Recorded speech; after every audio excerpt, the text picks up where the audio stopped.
बिस्मिल्लाहिर्रहमानिर्रहीम। तमाम नाजरीन को चैनल पर दिल की अथाह गहराइयों से खुशामदीद कहता हूँ।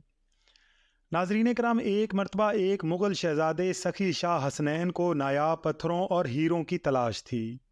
वो हज़ारा के इलाके में आया, बावजूद काफ़ी कोशिश के उसको हीरों की कान का सुराग न मिल सका। दिल्ली की जानब रवानगी से कबल शहज़ादे ने हज़रत इमाम बरी शाह लतीफ़ कादरी रहमतुल्लाह अलैह की अज़मत व बुज़ुर्गी और खुदादाद रूहानियत की शोहरत सुनी तो वो आपकी खिदमत में हाजिर हुआ।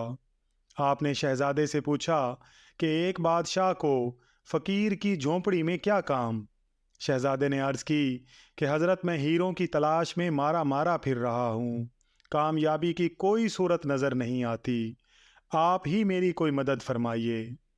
आप रहमतुल्लाह अलैह ने फरमाया, शहज़ादे, एक मरतबा फिर पहाड़ों पर जाओ और उस चट्टान को जिस पर कदीमी ज़ुबान में कोई इबारत लिखी हुई हो उठाओ, उसके नीचे हीरों की कान तुम्हें मिल जाएगी। शहज़ादा आपके हुक्म के मुताबिक मतलूबा कान की तरफ चल पड़ा और उसने उस चट्टान के नीचे इंतहाई कीमती और नायाब हीरों की कान दरियाफ्त कर ली और हीरों का तश्त भरकर आप रहमतुल्लाह अलैह की खिदमत में भी लाया। आप रहमतुल्लाह अलैह ने वो तश्त लेकर नदी में उलट दिया। शहज़ादा हैरान हुआ और अर्ज़ की कि हज़रत, आपने इतनी कीमती पत्थरों को इस तरह ज़ाय कर दिया है। आप रहमतुल्लाह अलैह ने जवाब दिया, शहज़ादे, कीमती पत्थर तो वो तुम्हारे नज़दीक हैं, मेरे लिए तो वो महज संगरेज़े हैं, और अगर तुम्हें उन पत्थरों के ज़िया का इतना ही दुख हुआ है तो आंखें बंद करो।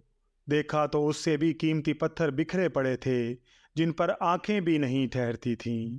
हज़रत इमाम बरी सरकार रहमतुल्लाह अलैह की इस करामत का शहज़ादे पर इस कदर असर हुआ कि उसका ज़ाहिर व बातिन रूहानी अज़मतों से रोशन हो गया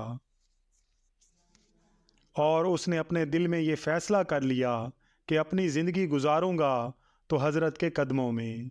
इसके बाद उस शहज़ादे ने आपसे तरीक़त और सलूक के असबाक लिए और ज़िक्र इलाही के तरीक़े सीखे और एक लम्हा के लिए भी आपका दामन ना छोड़ा।